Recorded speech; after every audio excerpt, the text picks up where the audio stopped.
एक गांव में माधव और उसकी पत्नी रहते थे। दोनों के पास ज्यादा धन नहीं था, लेकिन दिल बहुत बड़ा था। फूल ले माधव लो भाई। बाजार में फूल बेचकर अपना ताजे घर फूल चलाता हैं। था। कई बार ऐसा होता कि फूल न बिकने की वजह से घर में सिर्फ सूखी रोटी ही नसीब होती।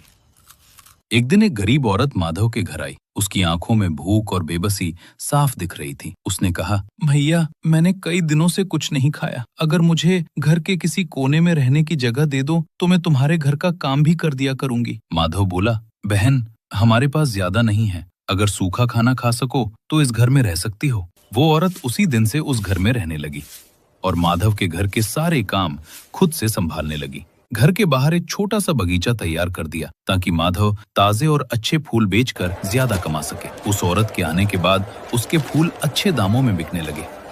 जल्दी ही माधव ने एक गाय खरीद ली और गाय की देखरेख वही औरत करती थी।